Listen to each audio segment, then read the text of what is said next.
본 방송에서 제공하는 투자 정보는 투자 판단에 대한 조언입니다. 방송에서 제공하는 주식의 가치, 가격 상승 및 가격 하락에 대해서는 방송사에서 보장하지 않습니다.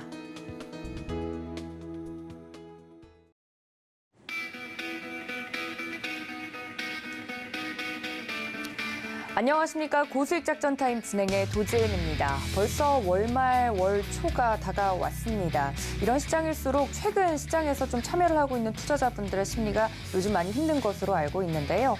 간밤에 그리고 주말 사이에 나왔던 이야기들을 좀 돌아보면 뉴욕 증시는 반등을 꾀하고 있다는 이야기 나오고 있습니다. 이번 주 우리 증시에도 구원투수가 되어줄 수 있을지 여러 가지 작전들 장전에 또 세워보도록 할 테니까 끝까지 저희와 함께해 주시면서 포기하지 말아주시길 바랍니다. 자, 그렇다면 본격적으로 이야기를 나누기 전에 코인 시장에 대한 동향 살펴보고 오겠습니다. 함께 보시죠. 네, 안녕하세요. 캐스터 이은주입니다. 지난 주말 동안 암호화폐 시장 어떤 흐름 보여줬는지 함께 살펴볼 텐데요. 금리 인상과 연쇄 청산 위험이 이제는 좀 잠잠해졌을까요? 지난 주말 동안 크립토 업계 전반적으로 반등세가 나와줬습니다. 거시 경제 이슈로 얼어붙었던 투자 심리가 이제는 점차 회복된다는 징조라고 분석하시는 분들도 있고요. 하락장 중 일시적으로 반등해주는 데드캣 바운스다라고 분석하시는 분들도 있습니다. 그럼 코인 마켓캡을 통해 자세한 시황 내용 살펴보도록 하겠습니다. 전반적인 암호화폐 시가총액 지난주에 8천억 달러 아래까지 내려갔다가 지금은 다시 9,500억 달러 선까지 회복을 해줬습니다. 어느 정도 유동성이 다시 살아나면서 시장의 활기가 차고 있는 모습인데요. 비트코인 전일 대비 1.89% 하락했지만 전주 같은 시간 대비는 2.28% 상승해주면서 현재는 2만 1,000달러 선에서 등락을 이어가고 있습니다. 최근 비트코인과 관련해서는 이 채굴자들의 이슈가 계속해서 언급이 되고 있었는데요. Minor capitulation means Bitcoin bottom is near. 이 마이너들이 계속해서 매도세를 이어가는 이유는 이런 거시적인 이유로는 이 비트코인의 바닥이 가까워졌다라고 우리가 생각해 볼 수 있다라는 전망치도 나왔습니다. 지난 역사적으로 봤을 때 비트코인의 하락장 앞에서는 늘 마이너들이 대거로 매도하는 모습을 확인해 볼 수 있다라고 했는데요. 지금도 마이너들이 많이 내다 팔고 있는 이러한 모습, 결국 비트코인의 가격이 바닥에 다다랐다라고 분석하는 블룸버그의 기사 보도가 나왔습니다. 그렇다면 마이너들 도대체 언제까지 비트코인을 내다 팔지 궁금하실 분들도 계실 것 같은데요. Bitcoin selling by miners could continue into Q3 if BTC's price does not improve. 비트코인 가격 자체의 개선이 없다면은 비트코인 마이너들은 이번 올해 3분기까지 계속해서 비트코인을 매도할 수 있다라는 전망치도 나왔습니다. 이와 관련해서 JP모건 전략가들은 현재 비트코인 채굴자 중 약 30%의 점유율을 차지하고 있는 상장사 채굴 기업들이 지난 5월과 현재 6월 채굴할 비트코인에 많은 매도세를 내놨다고 전했는데요. 상장사 채굴 기업들도 많이 내놨지만 이 개인 마이너들 같은 경우는 이런 인플레이션, 레버리지를 완화하기 위해 더 많은 비트코인을 매도할 수밖에 없는 상황이라고 밝혔습니다. 이렇게 많은 채굴자들이 현재 비트코인을 내다 팔고 있는데 되려 개인은 담고 있다고 합니다. 현재 비트코인을 1개 이상 보유한 지갑의 수가요. 일주일 사이에 무려 13,000개가 늘었다고 합니다. 일반 투자자들에게 지금의 하락장, 비트코인을 1개를 온전히 가져갈 수 있는 또 좋은 기회 시간이 될 수 있다라는 분석도 있는데요. 비트코인의 이번 주 가격 흐름 또 어떻게 이어질지 계속 살펴봐야겠습니다. 이어 2위의 이더리움 보도록 하겠습니다. 전일 대비 2.69% 하락했고요. 일주일 전 대비는 비트코인보다 더 큰 폭의 상승 흐름 보여주고 있습니다. 전주 대비 6% 올라주면서 현재는 1,200불대까지 가격 회복이 나와줬고요. 6개월 동안 사실 지난 이더리움의 가격 하락 굉장히 큰 폭으로 일어났습니다. 이더리움의 이러한 가격 하락 어떤 이유가 있을지 살펴보자면요. 사실 테라 사태 이후에 이더리움이 가장 큰 피해자다라고 이야기해도 될 만큼 직격탄을 맞았던 대표적인 종목이었죠. 리도에 예치됐던 이더리움 그리고 스테이킹 이더리움의 디패깅이 이 테라 사태와 유사한 것이 아니냐는 이 투자자들의 우려가 나오면서 이더리움이 테라와 같이 무너질 것이다 하는 우려감이 일파만파 퍼졌었습니다. 하지만 사실 이더리움과 ST더는 이 이 테라 루나와 같은 구조로 돌아가는 것이 아니기 때문에 직접적인 연관성은 없는데요. 그럼에도 불구하고 더 이상 안전한 알트코인은 없다라는 우려가 현재 투자자들을 지배하고 있습니다. 또 코인 시장의 은행 역할을 해주고 있는 이 디파이 플랫폼들이 하나둘씩 무너지기 시작하면서 결국 이더리움에게까지 그 화살이 돌아가고 있는데요. 이 코인계에서는 비트코인이 금과 같은 자산의 역할을 한다면은 이더리움은 플랫폼 코인으로 불리면서 다양한 플랫폼, 디앱 그리고 서비스들을 생태계에 제공하고 있습니다. 하지만 이렇게 이더리움을 기반으로 하는 많은 이 플랫폼들, 서비스들이 무너지면서 되려 이더리움 가격 하락까지 연결해서 이어지고 있다는 업계 분석이고요. 이런 이더리움의 가격 언제까지 더 추락할지 혹은 다시 상승해줄 수 있을지 전문가들의 의견도 엇갈리고 있습니다. 지난해 기록했던 사상 최고가 대비 이더리움 현재 74%가량 하락한 수치인데요. 최근에 암호화폐 애널리스트인 케빈 스펜스는 기술적 관점에서 분석을 해봤을 때 이더리움의 가격이 향후 140일가량 추가 하락할 수 있다라고 전망치를 내놨고요. 반대로 마이크 노브그라츠 같은 경우는 앞으로 이더리움이 $1,000 선 안에서 추가적으로 반등해줄 수 있을 것이라며 긍정적인 가격대를 내놓기도 했습니다. 현재 이더리움 1,200불대 거래되고 있는데 사실 올해 이더리움의 가장 큰 호재가 아직 남아있죠. 오는 8월에 이더리움의 2.0 메인넛이 본격적으로 출시가 됩니다. 작년부터 지금까지 지속적으로 이 네트워크 간의 병합을 유지하면서 이 머지 업데이트가 일어났지만 이 오는 8월에 최종적으로 이더리움이 2.0으로 성공적으로 출시를 한다고 하는데요. 이 해당 기술적인 업데이트가 이루어진다면은 이더리움 가격에도 굉장히 큰 폭의 상승이 일어날 수 있을 것이라고 투자자들은 기대를 하고 있습니다. 이어 3위의 테더 큰 변동성 없이 가격 1불, USDC도 $1에 고정돼서 거래되고 있고요. 5위의 BNB 거래소 토큰입니다. 현재 234불에 거래되고 있습니다. 6위에는 리플 같은 경우 전일 대비 1.73% 하락했지만 전주 대비는 두 자릿수 상승세 보여주면서 상위 시가총액 10개 종목 중에는 큰 폭의 상승 흐름 보여주고 있습니다. 리플 같은 경우 최근에 론칭했던 이 숨이라는 월렛에서 프로 베타 버전을 출시를 했는데요. 이 해당 소식이 전해진 이후에 14%가량 가격 상승이 일어났고요. 또 지난주 방송을 통해서 리플이 현재 캐나다에 본사를 만들고 있다라는 소식 전해드렸죠. 이와 관련해서 리플의 CEO인 브래드 갈링하우스가 만약에 현재 SEC와 진행되고 있는 이 소송, 미등록 증권 판매 소송에서 리플이 패소하게 된다면은 아예 사무처를 미국에서 캐나다로 이전하겠다라고 강력하게 이야기하기도 했습니다. 방송을 통해서 리플이 캐나다 토론토 새 사무실 이전한다는 소식 전해드렸었는데 현재는 캐나다 사무실 같은 경우는 이 개발자들을 위한 사무처로 이용되고 있죠. 하지만 만약에 이 리플 승소와 관련해서 이 결과가 좋지 않다면은 아예 본사를 옮긴다는 소식까지 전해졌습니다. 이어 8위의 파르다노 에이다 보겠습니다. 전일 대비 1.62% 하락했지만 전주 대비 1.5% 소폭 올라줬는데요. 이 에이다 같은 경우도 바질 하드넷 네트워크가 일시적으로 현재 출시 예정일이 밀렸습니다. 하지만 하드포크 관련된 일정이 다시 정확하게 픽스가 되면서 가격적으로는 큰 변동성은 없고요. 솔라나도 전일 대비 6% 하락했지만 전주에 13%가량 크게 올라주면서 일시적인 상승폭을 반납해주고 있는 모습입니다. 현재 가격은 $39에 거래되고 있습니다. 이어 도지코인이 지난주와 마찬가지로 여전히 좋은 상승 흐름 보여주고 있습니다. 하루 전날 대비도 8%, 또 일주일 전 대비는 20% 넘게 올라주면서 현재 $0.07에 거래되고 있고요. 전반적으로 암호화폐 시가총액 상위 종목들 이런 흐름 보여주고 있는데 이 업계 인사들은 이 전반적으로 거시적으로는 업계를 어떻게 분석하고 있을지도 살펴보도록 하겠습니다.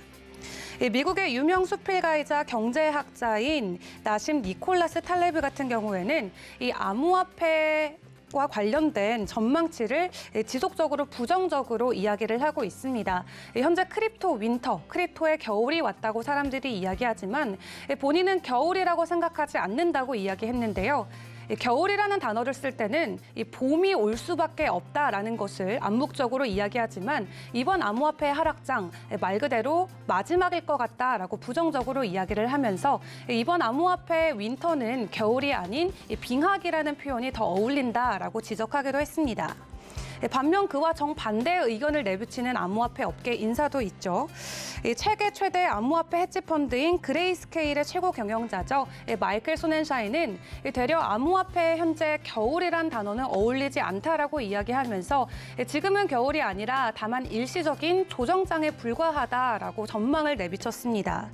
사실 지난 상반기 동안 작년에 있었던 암호화폐 상승장에서 너무 많은 알트코인들이 큰 폭의 상승을 보여줬기 때문에 지금은 일시적인 건강한 조정 장세를 이어가고 있다라고 이야기를 한 건데요. 누구의 말이 맞을지 연말까지 저희도 지켜봐야겠습니다.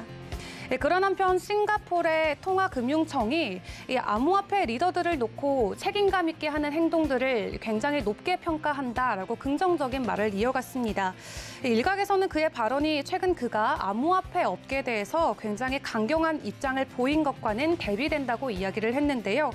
불과 며칠 전만 해도 이 암호화폐와 관련된 불법 행위에 대해서는 싱가포르는 가차없이 강경한 대응을 이어갈 것이라고 경고한 바 있었죠.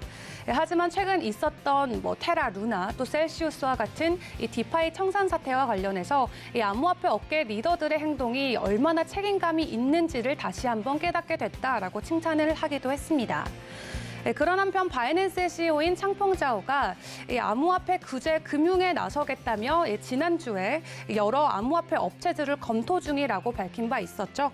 바이낸스에 의하면 현재 규제 금융 관련 제안을 50건에서 100건 정도 받았고 검토 중이다라고 이야기를 했습니다. 전반적으로 어려운 상황에 있지만 그럼에도 여전히 다시 봄이 올 수 있을지 저희도 기대하는 마음으로 지켜봐야겠습니다. 지금까지 전반적인 암호화폐 시장 상황 전해드렸습니다. 네, 암호화폐 시황까지 체크를 하고 넘어왔습니다. 그렇다면 본격적으로 글로벌 이슈와 더불어서 오늘장 작전 세워보도록 할 텐데요. 첫 번째 도움 말씀 주실 전문가님 연결해 보겠습니다. 브레인코리아 인베스트 신승영 대표님 스튜디오에 모셨습니다. 대표님 어서 오세요. 네, 안녕하십니까. 네, 대표님과 함께 첫 번째 이슈부터 네. 좀 다뤄보도록 할 텐데요.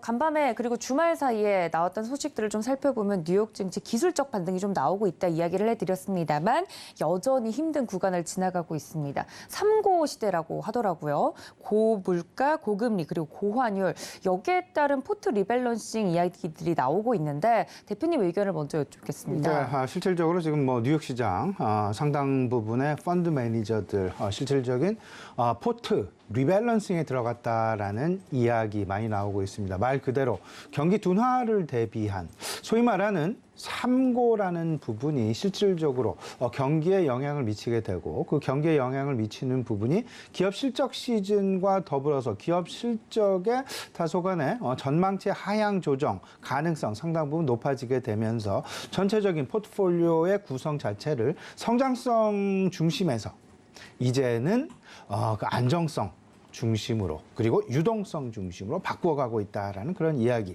많이 들리고 있는 것들이 사실이 되겠습니다. 실질적으로 시장 내 PER을 많이 상당 부분 우리가 추정을 했다라면 지금 현재 상황에서는 PBR을 추정하는 소위 말하는 안정성과 유동성을 추정하는 그런 상황들이 야기가 된다라는 그런 이야기로 이해하시면 될 것 같습니다.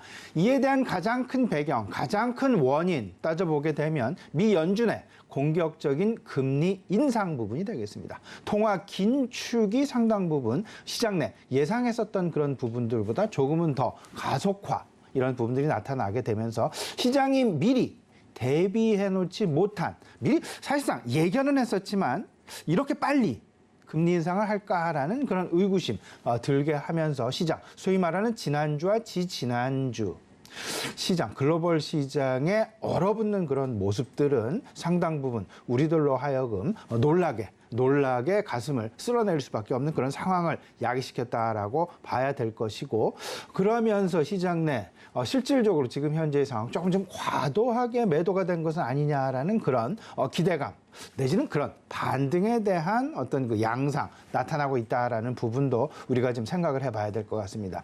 이 부분 통화 정책은요 소위 말하는 컨티뉴어스한 정책이 아니라 계단식 정책이 되겠습니다. 다시 말씀을 드리면 금리가 인상이 될 때 0.1씩 조금씩 인상이 되는 것이 아니라 한 번에 0.5, 0.25, 0.75 계단적인 상승을 하게 되는데 반해서 우리 실물 경기는 계단식 실물 경기의 변화는 없습니다. 소위 말하는 계속적인 점진적인 어떤 그 시장의 실물 경제의 변화가 나타나게 되는데 그 갭 자체가 지금 현재 시장 내에 나타나고 있는 소위 말하는 과매도 상황을 만든 것은 아닌가라는 생각 가져보게 만드는데요. 그럼에도 불구하고 미국 연준 지금 현재의 금리 상황 그리고 현재의 시장 상황 인플레이션과의 전쟁을 선포할 정도로 일단 먼저 인플레이션 잡겠다라는 그런 쪽에 그 포커스를 좀 두게 되면서 2022년 기준 금리의 전망치를 기존 1.9%에서 3.4%로 상향 조정했다. 그러면 지금 현재 미국의 기준 금리가 1.75%. 앞으로 1.7%, 1.65%에 가까운 금리 상승이 이루어져야만 하는데 이제 남은 FOMC는 올해 4차례. 그렇다면 최소한 한 차례 정도는 소위 말하는 75bp 이상의 자이언트 스텝이 나올 것은 아닌가라는 그런 가능성.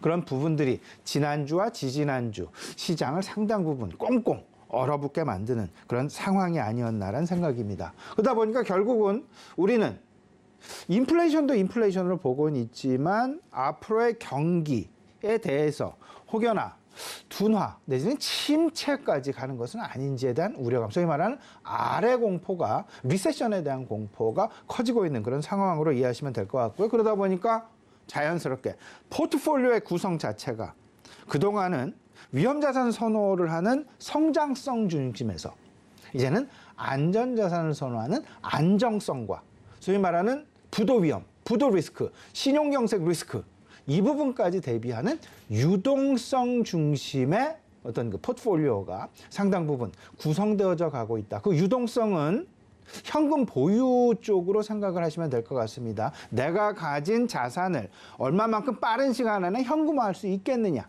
그리고 소위 말하는 디폴트 리스크까지도 우리가 염두해야만 하는 그런 상황이 전개될 것이다. 결국 가장 중요한 것, 지금 이자 부담이 높은 기업, 그리고 그 외화 부채가 높은 기업.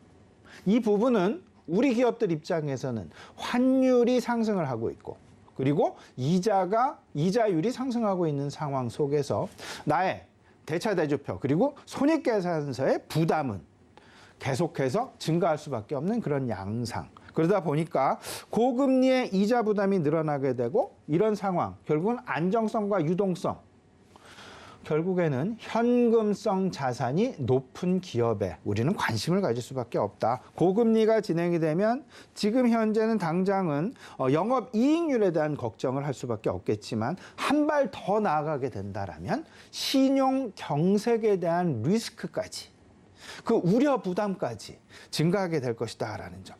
지금 대다수 2022년 올해 정도는 괜찮을 것 같습니다만 서서히 내년부터는 회사채 만기 도래가 조금씩 가까워지고 있는 그런 상황입니다. 이 부분에 대해서 사실상 대환 또는 차환을 해야 될 텐데 그 대환과 차환을 하는 그 기준금리 자체가 과거에 작년 빌렸던 돈, 재작년 빌렸던 돈과는 다르게 이자율이 변할 수밖에 없습니다. 그렇게 되면 이자 부담이 늘어나게 되고 이 리파이낸싱을 하는 부분에 있어서의 부담, 불가능 가능성도 잔존할 수 있다. 그 이야기는 기업들의 크레딧 리스크가 늘어나게 될 것이다. 결론적으로 현금 비중이 높은 기업, 그쪽으로 서서히 나의 포트폴리오의 비중을 높여 가셔야 될 것이다라는 부분 다시 한번 강조해 드립니다. 네, 대표님께서 말씀해 주신 것처럼 최근 이렇게 투자를 하시는 분들이 포트를 좀 적극적으로 바꿀 필요가 있다는 이야기들에 대해서 자세하게 좀 말씀을 드렸는데 우리 투자자분들도 이 힘든 시장을 이겨내는데 좀 투자 포인트로 삼고 기억해 주시면 좋을 것 같습니다. 이렇게 힘든 상황에서 다음 이야기로 좀 넘어가 보자면 미국의 스트레스 테스트 결과에 대한 이야기들이 또 나오고 있습니다. 간단하게 좀 말씀드리자면 이런 경기 불황 시대에 은행이 얼마나 잘 버텨줄 수 있는지 에 대한 부분이 나온 건데 이 시장 평가가 어떤지 궁금하네요. 예, 이렇게 생각을 하셔야 됩니다. 왜 은행에 대한 스트레스 테스트를 미국 연준에서 실질적으로 진행을 했을까? 지난주 금요일 날 우리 시간으로 금요일에 이제 그 발표가 됐었죠. 미국 대형은행 34개 자산이 1,000억 달러가 넘는 그런 은행들을 중심으로 해서 34개 은행들에 대해서 스트레스 테스트를 진행을 했는데 그 결과가 마침 발표가 됐습니다. 최악의 경기 침체 상황을 고려를 해서 그 스트레스 테스트를 가상적으로 시나리오를 만들어서 진행을 해봤더니 최악의 경기 침체 상황이 이렇습니다. 실업률은 지금 현재 3.6%죠. 이 부분의 3배가 넘는 그 10%를 가정했습니다. 그리고 GDP는 지금 현재 한 2%대의 GDP 성장률을 보이고는 있지만 오히려 역성장, 마이너스 성장을 감안한 마이너스 3.5%의 GDP 마이너스 성장을 가정을 했고요. 상업용 부동산의 가격은 약 40% 급락. 그리고 우리 주택용 부동산 같은 경우에는 30%의 하락. 그리고 주가는 지금 현재 대비 55%의 급락을 가정을 해놓고 소위 말하는 은행권이 얼마만큼 견딜 수 있을까라는 부분 스트레스 테스트를 해봤습니다. 왜 은행권이 이렇게 중요한 것이냐. 은행은 금융시장하고요. 실물시장하고요. 이를 연결을 하는 가교 역할을 하기 때문에 그만큼 중요한 것이 되겠습니다. 은행이 무너지게 되면 실물시장과 금융시장을 연결하는 가교가 없어지게 되고 이 부분은 신용 리스크를 발생을 시키면서 실물 경기를 말 그대로 경기 침체를 떠나서 거의 무너뜨리는 그런 상황을 야기시키기 때문입니다. 그래서 이 상황을 이제 가정하고 했더니 실질적으로 은행권 한 6천억 달러 정도의 손실이 나겠더라. 그렇게 되면서 그럼에도 불구하고 여전히 은행권의 재정 건전성은 아직 이 정도 경기 침체 정도로는 버틸 수 있다. 소위 말하는 자본 비율이 9.7%로 여전히 유지가 되더라. 최소로 경기를 지탱할 수 있는 자본 비율은 약 4.5%로 기준치를 정해놨는데 이에 한 2배가 조금 넘는 수준의 자본 비율을 유지할 수 있다라는 그런 부분들 상당히 고무적인 결과가 나타났는데요. 여기서 우리가 얻을 수 있는 투자 해안 무엇일까? 생각을 해보면 왜 은행에 대해서 스트레스 테스트를 그렇게 중점적으로 했는지 그 이야기는 결국은 기업들로 하여금 재무 건전성을 유지하게끔 만들어 간다라는 소위 말하는 파급 효과를 그만큼 노리고 있다라는 쪽으로 생각을 하셔야 될 것 같습니다. 그 이야기는 결국 다시 원점으로 돌아가면 3고 시대가 진행되고 있다. 이제 기업들을 바라볼 때는 성장성이 아닌 건전성, 소위 말하는 기업들의 재무 건전성을 살펴봐야 될 것이다. 재무 건전성의 핵심 지표는 부채 비율과 어찌 보면 이자 보상 배율이 되겠습니다. 이자, 내가 지불하는 이자가 내가 벌어들이는 이익, 영업이익보다 얼마만큼 이자가 부담을 하고 있을까? 이 이자 보상 배율은 1이 넘어야 좋은 것입니다. 1이 넘어야만 1이 넘는 기업들을 찾으셔야만 나의 포트폴리오에 혹여나 이자 보상 배율이 1 미만 또는 1에 근접한 그런 기업들이 있다라면 이를 조금씩 빠른 시간 안에 바꿔나가시는 대체해 나가시는 그런 전략이 유효해 보인다라는 말씀을 좀 드려보고요. 결국 2분기 기업 실적 시즌이 이제 다음 주면 시작이 됩니다. 이와 맞물리게 되면서 과연 부채 비율과 이자 보상 배율이 어떻게 진행이 되어 가는지 이 부분 역시 우리가 봐야 될 것이고 여기에 추가해서 한 가지 더 말씀을 드려보면 우리 금감원도 미국에서 진행을 했던 은행권 스트레스 테스트와는 조금은 더 한 발짝 더 나아간 그런 실사를 지금 예고하고 있습니다. 점검. 무슨 이야기하면 기업들이 지금 현재 보고하고 있는 재무제표. 이 속에 현금성 자산이 보고가 되고 있습니다.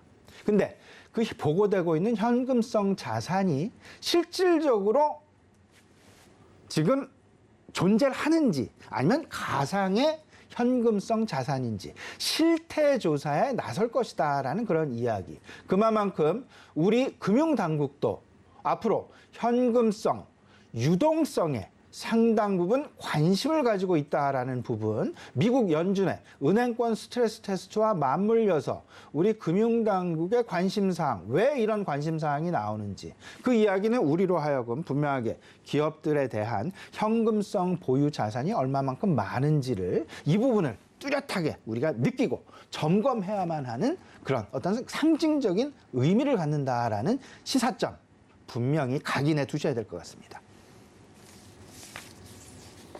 네, 왜 미국의 이 스트레스 테스트 결과에 집중을 해야 되는지 이야기까지 자세하게 말씀을 좀 드렸습니다. 이런 점들을 좀 짚어보면서 투자 포인트들을 얻어갈 수 있을 것 같은데요. 두 번째 히든 이슈로 넘어가 보도록 하겠습니다. 3고 시대라고 말씀을 좀 드렸는데 그 안에서도 가장 최근에 투자자분들이 이 살로 와닿는 게 유가에 대한 부분이 아닐까 싶습니다. 뭐 자동차 몰고 다니시는 분들은 요즘 네. 주유소 가기가 겁난다 네네. 이야기를 하시는데요. 관련돼서 이렇게 유가 가격이 천정부지로 솟다 보니 대체 에너지 시장에 좀 관심을 가져볼까 하는 이야기들이 더 많이 나오고 있는 것 같아요. 전기차 점유율도 시장에서 높아지고 있는 이 시국에 이 상황에서 대체 에너지에 대한 관심을 어떻게 볼까요? 예, 지금 뭐 이제 복합적으로 우리가 좀 얘기를 해봐야 될 것 예, 같아요. 예, 지금 고유가 시대가 과연 짧은 기간 안에 끝나게 될 것이냐. 물론 120달러를 넘었던 WTI 지금 현재 107달러 정도대로 다소간 좀 하향, 안정화 보여주고 있는 것이 사실인데 여전히 방금 도진앵커 말씀하셨다시피 100달러를 넘는 그런 고유가 시대는 상당 기간 진행될 수밖에 없다.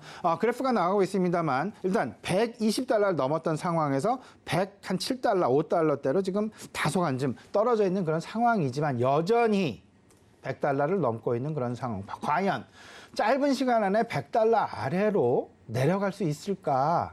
이 부분에 대해서는 아무도 담보할 수 없다라는 아무도 이 부분을 어떻게 담보할 수 없는 그런 상황. 그러면 고유가 시대 결국 뭐 러시아와 우크라이나의 전쟁 장기화 그리고 엔데믹 시절에 돌입하면서 급격한 수요의 회복. 투자는 좀 게을리했고 엔데믹 시절에 설비 투자는 게을리했고 반면에 그 수요가 급격하게 늘어다 보니까 에너지 수요가 증가할 수밖에 없는 그리고 여기에 더 나아가서 여름철 냉방 수요가 급증을 하고 있다. 이러다 보니까 과거에도 이런 상황들이 많이 나타났었습니다. 이러다 보니까 시장은 그 반대급부로 대체 에너지로 관심을 많이 쏠릴 수밖에 없습니다. 대체 에너지, 태양광, 원자력, 그리고 이제 그 어떤 신재생 에너지, 그리고 셰일가스까지도. 최근 셰일가스의 대표 주자라고 할 수 있는 미국의 옥시덴탈 페트롤리움. 이 회사 같은 경우 주가 계속해낸 상승세, 유가와 상당히 동질적으로 움직이고 있는 그런 양상 보실 수 있을 것 같습니다. 여기에 윤석열 정부 원자력과 관련된 원자력도 어찌 보면 대체 에너지 중에 하나가 되겠습니다. 이 원자력과 관련된 경쟁력 복원에 박차를 가하고 있죠. 실질적으로 대내적으로는 원자력 생태계 복원 그리고 대외적으로는 2030년까지 원전 10기를 수출하겠다. 마침 나토 정상회담 참석 그리고 산자부 장관의 원전 세일즈가 시작이 되면서 실질적으로 원전 세일즈와 관련해서 원전과 관련된 관련주들에 대한 관심 늘어날 수밖에 없다라고 보셔야 될 것 같고 또 하나 한국전력 같은 경우에는 그러면 어떻게 해야 될까? 한국전력 오늘 이제 그 정부 제출을 하게 돼 있으면 3분기 연료비 조정 단가와 관련해서 한전은 일단 최대치인 3원의 상승, 킬로와트당 3원의 상승을 요구하고 있지만 최근 추 장관의 어떤 그 이야기를 좀 들어보게 된다라면 일단 자구 노력이 우선이다라는 이야기. 하지만 엊그저께 이야기한 바로는 전기료 인상은 거의 보면 기정사실화되어 있는 그런 분위기. 이런 상황들 속에서 한전의 1분기 영업이익이 7조 원을 넘었고 올해 영업 손실이 그 30조 원을 넘게 30조 원에 다다를 것으로 전망되고 있는 그런 상황 속에서 과연 한전이랄지 아니면 도시가스주랄지 아니면 어떤 그 대체 에너지 태양광이랄지 원자력 관련주들 이게 어떻게 하는 게 좋을까? 저는 이렇게 생각합니다. 윤석열 정부의 핵심 정책, 핵심 공약 에너지 안보가 되겠습니다. 에너지 안보 당장은 아니지만 전력, 신재생 에너지, 원자력, 태양광 중장기적으로 접근해서 지금 당장 매수하라는 말씀은 아닙니다. 얼마든지 매수할 기회는 아직 남아있다. 왜냐하면 한전이 아직까지도 적자인 상황 그리고 적자의 폭이 계속해서 증가할 수밖에 없는 그런 상황 속에서 미리 담는 것보다는 계속 눈치를 좀 보시면서 계속 예의주시하시면서 저점 근방에서 한전에 대한 포트폴리오 나의 포트폴리오에 담아가는 전략 상당 부분 유효하지 않을까라는 그런 말씀 좀 드려보게 되면서요. 네. 죄송합니다. 오늘 좀 말씀이 좀 길어서 간단하게 좀 말씀을 좀 드리면 이번 주 경제 지표에 좀 관심을 가지셔야 될 것 같습니다. 중국의 PMI 그리고 미국의 소비자 신뢰 지수 그리고 다음 주가 이제 미국의 독립기념일 휴장을 앞둔 상황에서 미국 어찌 보면 미리 이제 선별적으로 좀 연휴 기간이 좀 미리 앞서서 진행될 가능성도 좀 있어 보입니다. 이런 상황들 속에서 경제 지표 잘 파악을 해보시고요. 포트폴리오가 변하고 있다. 성장 중심에서 안정과 유동성 중심으로 변해가고 있다라는 부분 꼭 생각을 해주시고 정책 관련주에 대한 관심 가져나가시고 또 하나 반대 매매 유의하셔야 됩니다. 코스닥에서 최근 들어서 반대 매매가 급증하고 있는 그런 양상. 혹여나 내가 가지고 있는 보유 종목이 신용이나 미수 물량이 얼마나 높은지, 그 비율이 얼마나 높은지, 그 단가 정도까지도 좀 미리 파악해 놓으시는 게 반대 매매의 변동성을 피해 나갈 수 있는 또 다른 전략일 수 있다는 점 아울러서 말씀드립니다. 네, 이렇게 이번 주 전략까지 이야기를 총체적으로 들어봤습니다. 지금까지 브레인 코리아 인베스트 신승용 대표님과 함께했습니다. 대표님 고맙습니다. 네, 이렇게 이야기들을 나누어 봤는데요. 다음 전문가님 연결해서 이어서 작전 짜보도록 하겠습니다. 교보증권 여의도금융센터 윤여민 FP 연결합니다. FP님 안녕하십니까? 네, 안녕하십니까? 네, 반갑습니다. 첫 번째 이야기부터 나눠보도록 하겠습니다. 지난주 금요일이었습니다. 코스닥과 코스피 같은 경우는 2%대, 코스닥은 5%대 넘게 반등하면서 마무리가 됐는데요. 지난주 시장을 좀 리뷰를 해보고 시작을 해볼까요? 예, 지난주 금요일 증시는 사실 좀 긍정적인 요소가 가득했습니다. 금리, 에너지 가격 하락, 수급 개선 요인에 좀 반등이 나오고 있는 상황이고요. 또 최근에 이제 국채 금리 하락하면서 금리 이슈가 좀 완화됐죠. 그리고 또 국제 유가가 지금 104달러 정도 수준으로 좀 하락을 하면서 사실 유가 하락 같은 경우는 환율에 좀 영향을 주는 사안이라고 볼 수 있을 것 같은데 여기에 또 파월 의장의 좀 경기 침체 언급도 상당히 유연해졌다. 경기 침체가 반드시 오는 것은 아닙니다만 하반기 미국 경제는 강한 것이라 본다라고 좀 언급한 점 등 여러 가지 좀 긍정적인 요인들이 있었다라고 볼 수 있을 것 같습니다. 결국 이제 경기 우려라든지 인플레에 관련된 우려가 좀 완화가 되면서 좀 매수가 유입됐다라고 볼 수 있을 것 같고 특히 이제 전기전자를 매수했죠. 반도체를 좀 매수를 했고 여기서 좀 삼성전자가 좀 지수를 좀 주도하는 좀 그런 모습이 나왔습니다. 여기에 공매도 쇼커버가 좀 약간 포함된 매수도 있다라고 좀 생각이 들고 있고 특히 코스닥 같은 경우는 반도체뿐만 아니라 게임, 엔터주들이 좀 강세를 보였죠. 여기다 또 최근에 좀 인플레 좀 지표들이 좀 하락을 하고 있는데요. 특히 이제 곡물, 에너지 쪽 관련돼서 사실 지표가 좀 하락하고 있고 관련된 이제 관련주들을 약세를 보이고 있는데 이러한 부분들은 결국 인플레이션 부담이 좀 축소되고 있다라고 볼 수 있을 것 같습니다. 결국 이제 수급이 좀 관건이 아닐까 좀 생각이 드는데 최근에 좀 특이한 수급들이 점이 좀 많은데 외국계 증권사가 장 초반에 코스닥을 좀 매수했고 이런 부분에서 금요일 같은 경우도 역시 이제 순매수를 좀 출발을 했는데 여기도 CFD 추정 매물 물량도 좀 나오는 상황이기 때문에 외국인의 좀 수급은 상당히 좀 특이하다라고 볼 수 있을 것 같고 특히 이제 개인들의 대규모 순매도가 이제 목요일부터 나오고 있는 상황입니다. 이제 그만큼 신용 관련 이제 매물 압박이 좀 크다라고 볼 수 있을 것 같고 역으로 보게 된다고 하면 이제 매물이 피크아웃 가능성이 또 있다라고 좀 말씀드릴 수 있을 것 같습니다. 다만 이제 6월 같은 경우에 코스피는 좀 양봉 다음 날 좀 큰 조정이 나오고 있는 상황이기 때문에 금요일 상당히 좋았습니다만 오늘 월요일이 더 중요하다고 봐야 되지 않을까 생각을 하고 있습니다. 하락 중에 단순히 숨고르기인지 아니면 좀 단기적인 어떤 큰 반등의 시작인지를 가늠할 필요가 있지 않을까 좀 말씀을 드려보도록 하겠습니다. 네, 뉴욕 증시 반등과 관련돼서도 그렇고 우리나라 지난주 금요일 증시에 대해서도 이 기술적 반등인지 아니면 앞으로 약세장을 좀 탈출할 수 있는 초석이 될 수 있을지에 대해서 의견이 분분하지만 좀 저희가 그 시장 속에서 체크를 하고 넘어가야 되는 포인트들이 분명히 있다 말씀을 드렸으니까요. 지난주 시장에 대해서 다시 한번 리뷰를 해드렸으니 오늘 시장에 대한 흐름도 체크를 함께 해보시면 좋을 것 같습니다.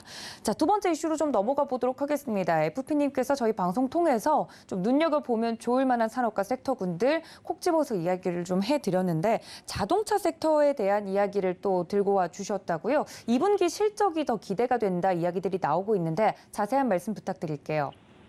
예, 사실 이제 5월, 6월 어떻게 보면 이제 금리 인플레이션, 뭐 경기 침체 우려, 상당히 이런 부분으로 좀 지수가 흔들리고 있습니다만, 이제 6월이 어느 정도 마무리가 되고 7월로 넘어가게 되면 이제 분명히 2분기 어닝 시즌이 되기 때문에 또 이제 기업들의 숫자와 관련된 얘기들이 좀 많이 나올 것으로 보이고 있습니다. 특히 이제 자동차 섹터, 좀 반도체 섹터와는 다르게 좀 2분기 실적 좀 탄탄할 것이다라는 좀 전망이 나오고 있는데, 특히 반도체 수급난, 뭐 러시아 우크라이나 전쟁, 화물연대 총파업 같은 분명히 악재도 불구하고 지금 현대차 같은 경우는 2분기에 지금 2조 원대 영업이 올릴 것으로 좀 전망이 되고 있습니다. 또 기아 같은 경우도 분기 기준 최대 실적을 갈아치울 것으로 예상이 되고 있는데, 일단 뭐 자세히 말씀드리면 현대차 같은 경우는 2분기 영업이익 같은 경우 2조 1,300억 정도, 그 다음에 기아 같은 경우는 2분기 영업이익 1조 7천억 정도가 좀 예상이 되고 있는데, 뭐 대부분 다 이제 분기 최대 실적을 좀 기록할 것으로 보이고 있고, 앞에서 말씀드렸던 것처럼 차량 반도체 수급난은 지속됐죠. 여기다가 화물연대 파업이 8일 정도 지금 지속이 됐는데, 그 가운데서 좀 생산량이 좀 절반 이하로 떨어지는 부분도 있었습니다. 뭐 이런 부분들로 인해서 2분기 자동차 섹터도 상당히 험난했다고 볼 수 있겠지만, 그럼에도 불구하고 이제 두 가지 좀 호재가 있습니다. 바로 이제 수익성이 높은 SUV가 좀 상대적으로 좀 판매가 많이 됐고요. 친환경을 좀 중심으로 한 판매 매출액도 상당히 성장했다 볼 수 있을 것 같습니다. 특히 이제 전체적으로 보게 되면 이제 SUV가 좀 상당히 많은, 제가 볼 때는 비중을 차지하면서 판매가 좀 나왔고요. 특히 친환경 같은 경우는 좀 상당히 유럽에서, 특히 이제 미국과 유럽에서 좀 성장을 하고 있다라고 말씀드릴 수 있을 것 같습니다. 특히 이제 현대차가 지난 5월에 유럽 시장에서 전년 대비 한 10% 정도 좀 증가를 하면서 지금 차량 판매량 중에서 그 유럽에서 친환경차의 어떤 선전이 좀 주요했다라고 볼 수 있을 것 같습니다. 이런 분위기가 좀 이어진다고 하면 사실은 2분기뿐만 아니라 현대차랑 기아 같은 경우는 올해 역대급 실적도 달성할 것으로 예상이 되고 있습니다.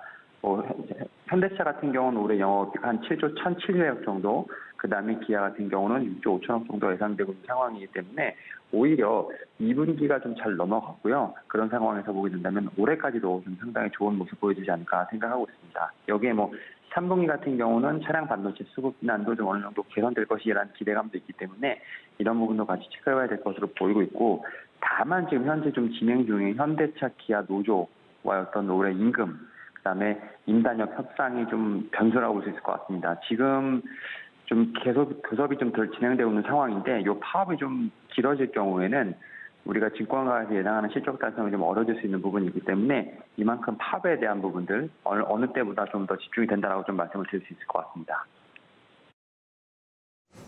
네, 자동차 섹터와 관련된 이야기까지 또 이야기를 나누어 봤습니다. 2분기가 더욱더 기대되는 산업군으로서 자동차 이야기를 꾸준히 해드리고 있는데요. 여러분들 이 점까지 체크 부탁드립니다. 자, 그렇다면 오늘장 시장 대응 전략 세워보겠습니다. FP님, 오늘장은 좀 반등을 기대해 볼 수 있을지 궁금한데요. 오늘장 전략 어떻게 세워볼까요? 네, 앞에서 좀 말씀하셨던 것처럼 이제 이번 주, 그다음 특히 이제 월요일 오늘 좀 움직임이 좀 중요한데요. 사실 증시를 움직이는 구조는 되게 간단합니다. 뭐 재료는 긴축과 침체인데요. 뭐 유가 상승은 당연히 침체 우려, 그다음에 유가 하락은 이제 경기의 걱정이 좀 완화되는 뭐 이런 국면이 계속 반복된다 말씀드릴 수 있을 것 같고, 다만 이제 대다수의 좀 해외 증권사 같은 경우는 경기 침체 전망을 좀 높이는 중이라 말씀드릴 수 있을 것 같습니다. 근데 다만 뭐 단정이라기보다는 약간 반반 한 50% 정도 이제 확률로 얘기를 하고 있는데, 사실은 이제 유가 관련돼서 어떻게 보면 전망이 좀 힘들기 때문에 약간 이렇게 좀 반반의 확률이 나오지 않나 좀 생각을 하고 있는데, 일단 이제 국제 유가 하향 안정 여부 상당히 중요합니다. 근데 곡물 에너지 가격은 6월 들어 좀 하락을 하고 있는 부분이 있죠. 이런 측면에서 봤을 때 유가의 어떤 급등은 분명히 동기가 약해 보인다 말씀드릴 수 있을 것 같고, 전쟁 상황도 좀 사실은 이제 더 이상 악화되지 않을 것으로 보이고 있는 상황입니다. 결국 이제 인플레 우려, 제가 볼 때는 거의 바닥이 나오지 않나 생각을 하는데, 제가 앞에서 말씀드렸던 것처럼 좀 실적 추정치 관련돼서 좀 하향은 주의를 한다라고 좀 봐야 될 것 같고요. 이렇게 좀 어느 정도 하방은 좀 경직이 되고 있는 상황인 것 같은데, 호재가 좀 없습니다. 호재가 좀 없기 때문에 이러한 측면에서 사실은 좀 전고점을 돌파하는 어떤 흐름이 나오긴 살짝 힘들지 않을까 좀 생각을 하고 있습니다. 여기서 결국 우리가 또 중요하게 봐야 될 건 수급.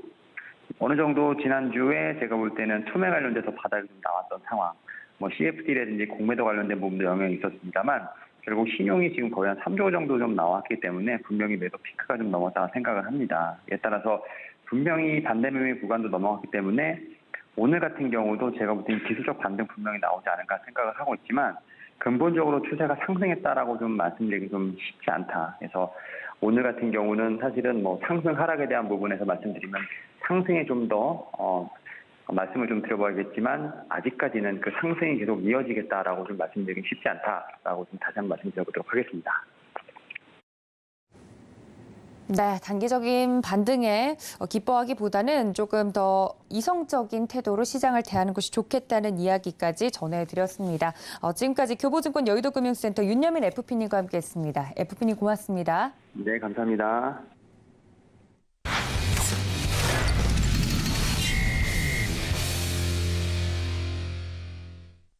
네, 보다 자세한 종목 이야기 작전 세워보도록 하겠습니다. 글로원 파트너스 이성웅 이사님과 연결합니다. 이사님 안녕하십니까?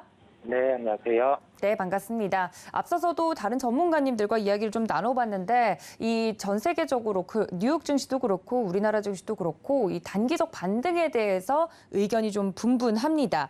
계속해서 상승세를 좀 이어갈 수 있을지 반등세를 이어갈 수 있을지 체크해봐야 될 포인트부터 짚어주시죠. 네, 일단 시장에서 기존에 조정 때 저희가 바라볼 지표로 말씀드렸던 게 나스닥 월봉 기준에서 살펴볼 필요, 그 다음에 수급적 측면에서 외국인 코스닥 기준 2천억 원 이상의 매수, 그 다음에 신용 잔고 같은 경우가 코시, 코스닥 각각 9조, 8조, 도합 한 17조 원 정도로 줄었는지 여부를 체크해야 된다고 말씀을 드렸는데요. 외국인 수급 측면에서 2천억 원 이상 금요일에 유입이 되면서 2차적인 단기 바닥과 관련된 수급은 형성이 되었습니다. 이러한 기준에서 저희가 대응을 할 때 살펴볼 점은 지금은 그러니까 조정이 나왔을 때 같은 경우 매도보다는 매수 관점으로 대응이 필요하겠고요. 이 구간에서 뭐 지금 바닥이 나왔다, 뭐 반등이 어디까지 가능하다, 뭐 이제 하락을 하면 다시 뭐 2,200까지 하락하지 않을까, 그런 얘기는 지금 투자 상황에 전혀 도움이 되지 않는 그러한 측면이고요. 일단은 하나의 지표로 확인이 되었기 때문에 지금의 시장이 조정이 나올 때 접근이 가능할 거고, 그렇다고 하면은 이 조정이 어떻게 추가적으로 나오고 거기에서 어떻게 대응을 해야 할지, 그 점이 가장 또 저희가 뭐 대응의 측면에서는 그 점을 주목을 해야 되잖아요. 여기에서 보면은 외국인 매도 매수 같은 경우가 코스닥 기준으로 장중에 이제 연속적으로 나오는지 마는지 그 여부를 체크해서 진입을 해야 되겠고, 이제는 떠 있는 종목보다는 뭐 낙폭과대 종목이라든지 기존에 저희가 투자하면서 봐오던 종목들을 다시 한번 체크를 할 필요가 있겠습니다. 종목 같은 경우는 우선은 시장이 반등이 나올 때 먼저 과대 낙폭주 먼저 반등이 나오고 그 뒤에 이제 뭐 실적이라든지 그러한 종목들이 반등이 나올 예정입니다. 실적과 관련된 종목들은 이제 2분기 실적 시즌에 도래를 합니다. 그렇다 보니 실적에 따라서 변동성이 있을 수 있습니다. 저희가 그런 점을 전체적으로 놓고 지금은 1차적으로 시장에 조정이 나오면 매도보다 매수고, 그러한 매수 같은 경우는 과대 낙폭주 같은 경우를 접근해야 된다고 결론 짓도록 하겠습니다. 네, 이런 상황 속에서 그렇다면 볼만한 특징적인 종목, 오늘의 종목 어떤 종목일까요? 네, 종목은 셀트리온 헬스케어를 말씀드리겠습니다. 대표적으로 시장에 소외가 돼 있다가 이제 금요일장 같은 경우는 강세를 나타낸 종목인데요. 올해 고점 대비해서 주가로는 18% 정도 조정이 나온 상황입니다. 이 조정 안에서 반등 같은 경우는 저희가 이게 밸류에이션을 따지고 또는 뭐 과대 낙폭 중에서 실적이 다음에 어떻게 되고 그 측면보다는 일단은 수급이 빈 종목 같은 경우에서 우선적으로 반등이 나오는 경향이 있는 점을 저희가 기억을 해야 되겠고요. 이 구간에서 뭐 실적을 따라서 실적 2분기 실적 좋을 거다, 그런 종목들을 매수한다고 한다면 반등 같은 경우가 시장 대비 더딜 수 있습니다. 즉 금요일 시장 대비 반등이 나올 때 강했던 종목을 다시 한번 추려서 접근을 할 필요가 있겠고요. 여기에서 한 단계 더 지수가 추가적으로 상승이 나타난다고 하면은 그때는 과대나 폭주가 안 움직이고 또 다른 업종의 종목들이 움직일 수 있습니다. 저희가 그 점을 염두에 두고 종목 같은 경우 지금 연속성이 있냐 없냐 여부에 따라 그 수익률 흐름이 갈리기 때문에 지금은 모두 단정 짓고 접근하기보다는 첫 번째로는 과대 낙폭, 그다음에 금요일 시장 반등이 나올 때 가장 강했던 종목을 살펴볼 필요가 있겠고, 그래서 셀트리온을 말씀드리게 되었습니다. 가격적인 접근으로는 66,000원 중반대 우선 접근이 가능하겠습니다. 추격해서 종목을 따라가서 매수하기보다 지금 가격대를 정해놓고 접근을 할 필요가 있겠고요. 가격대를 정해놓고 접근하면서 대응은 동일합니다. 손절 같은 경우는 타이트하게 지켜야 됩니다. 지금 시장 아직 뚜렷하게 바닥이 안 잡혔기 때문에 손절 같은 경우는 만약에 금요일 기준 또는 전일 기준으로 저가를 깬다고 하면은 그때 같은 경우는 손절 대응을 할 필요가 있겠습니다. 네, 셀트리온 헬스케어 이야기를 해드렸습니다. 가격 접근 전략적으로도 이야기를 자세하게 해드렸으니까요. 최근 셀트리온 관련돼서 많은 분들의 관심이 또 높아지고 있는데 관련된 종목에 대한 이야기까지 살펴드렸으니까 이 점까지 챙겨가 주시면 좋을 것 같습니다. 자, 두 번째 이슈로 좀 넘어가 보도록 하겠습니다. 금요일 시장에서 반등이 나왔었기 때문에 오늘 시장도 좀 기대감이 커지고 있는 것도 사실입니다만 우리 시장에서 가장 고질적으로 문제가 되는 부분이 이 수급이 지금 현재 부재하다라는 점인 것 같습니다. 그런 와중에서도 수급이 들어오고 있는 부분이 있다면 체크를 좀 해볼 수 있을 것 같은데요. 수급 유입이 되는 업종부터 설명 부탁드릴게요. 네, 대표적으로 저희가 크게 보지 않던 성장주단, 그다음에 셀트리온 그룹 이쪽에 수급이 집중이 되는 모습이었고요. 그다음에 2차 전지 업종 같은 경우도 개별적으로 전날의 하락을 뒤로하고 반발 매수가 유입되는 모습이었습니다. 자, 이와 같은 현상이 왜 나타나냐면 금요일에 만약에 시장이 밀렸다고 하면은 2차 전지 위주로 매도가 나왔을 겁니다. 근데 금요일에 시장이 올라오면서 인덱스 쪽에 매수가 나타났습니다. 거래소보다는 코스닥이 강한 모습이었고요. 지수가 상승하면서 2차 전지도 동반해서 강한 모습을 저희가 알 수 있었습니다. 2차 전지 같은 경우는 현 구간에서 이제 인덱스가 매수가 유입되면 추가 상승이 가능하겠고요. 다만 지금 같은 경우는 과대 낙폭 중에서 수급이 우선적으로 유입된 종목들의 강세가 나타날 가능성은 매우 높습니다. 네이버, 카카오, 그다음에 셀트리온 그룹, SK 하이닉스는 거래소 기준으로 낙폭이 꽤 깊었고, 그다음에 LNF 같은 경우는 개별적으로 2차 전지 인덱스 시장에 매수가 유입될 경우 추가적인 반등이 나타날 가능성이 높겠습니다. 제가 이 정도 종목군, 업종군을 추려놓고 만약 오늘의 시장이 갭상승을 한다 했을 때 이것을 추격 매수하는 게 아니라 시장이 갭상승하고 1, 2% 조정이 나왔을 때 그 구간에서 외국인이 1,000억대 이상 장 초반 1시간 내로 매도를 하지 않는다면 그때 기준으로 이제 분할 매수가 가능하겠고요. 그러한 업종군을 지금은 추려놓고 시장 대응을 해야 된다고 말씀드리겠습니다. 네, 그렇다면 두 번째 특징주도 기대가 되는데 어떤 종목을 저희가 보면 될까요? 네, 종목은 네이버를 말씀드리겠습니다. 네이버 같은 경우 다시금 주도 업종으로 도래한다고 하기에는 무리수가 있습니다. 저희는 지금의 현실을 바라봐야 되고요. 그렇다고 하면 네이버 같은 경우 지금 대응이 필요한 구간, 즉 과대 낙폭이 나타났고 금요일에 강했었고 이 구간에서 조정이 나타나면 한 차례 더 매수를 해서 주가 같은 경우 여기에서 지수 상승보다 더 상승이 나타날 가능성이 높은 구간입니다. 저희가 그 점을 기억을 해 놓을 필요가 있겠고요. 시장 반등은 말씀드린 것처럼 낙폭과대 주들을 우선으로 수급이 유입됩니다. 그 수급 자체가 한두 차례 이내에 바로 빠져나간 게 아니라 적어도 한 5% 이상의 추가 수익률은 주게 됩니다. 저희가 그 점을 기억을 해 놓을 필요가 있다고 한 번 더 강조를 드리겠고요. 가격적으로는 24만 2천 원대에 접근이 가능하겠습니다. 이 가격 자체는 뚜렷하게 이 가격에서 접근을 해야 된다 하기보다 플러스 마이너스 한 2% 정도로는 접근이 가능하겠고요. 시장 자체 변동성이 아직 있을 수 있습니다. 다만 오늘 상방이 유리하기 때문에 그 점을 염두에 두고 외국인 수급에 대해서 한 번 더 체크하고 대응할 필요가 있다는 결론이겠습니다. 네, 두 번째 특징주 오랜만에 보는 종목입니다. 네이버에 대한 이야기까지 좀 전달을 드렸으니까요. 최근 네이버와 카카오 주주분들 마음이 굉장히 불편하실 텐데 이 부분에 대해서 수급적인 측면에서 특징주로 네이버 설명을 드렸으니까 이 점까지 참고 부탁드리도록 하겠습니다. 자, 그렇다면 이사님 오늘장 전략 어떻게 세워보면 좋겠습니까? 네, 심플하겠습니다. 갭 상승이 나타날 거고 여기에서 장 초반에 외국인이 사는지 마는지 여부에 따라서 시장 방향성 결정이 날 텐데 상방이 유리하기는 합니다. 저희가 그 점을 염두에 두고 갭 상승에는 추격 매수하는 게 아니고 여기에서 그 외국인 수급 자체가 10시 이내로 한 1,500억 정도 매수가 나타나는지 뭐 적어도 1,000억 뭐 이 정도 그다음에 방향성이 외국인 수급을 보면 코스닥 기준으로 매수를 하다가 다시금 매도를 하는 경향이 있거든요. 그렇다 보니 10시 수급까지 확인을 해보고 하락보다는 상승의 가능성이 높기 때문에 말씀드린 종목군들을 추려놓고 이제 매수 대응을 하는 기준으로 오늘 삼으시면 되겠습니다.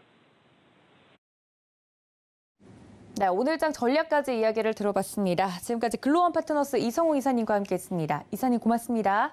네, 감사합니다.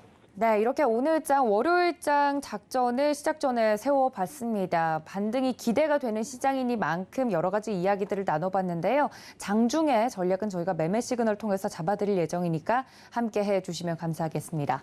본 방송에서 제공해드린 정보는 투자 판단에 대한 조언일 뿐 해당 주식의 가치나 수익률을 보장하고 있지 않다는 점까지 알려드리면서 저는 잠시 뒤에 다시 인사드리겠습니다. 시청해주신 여러분 고맙습니다.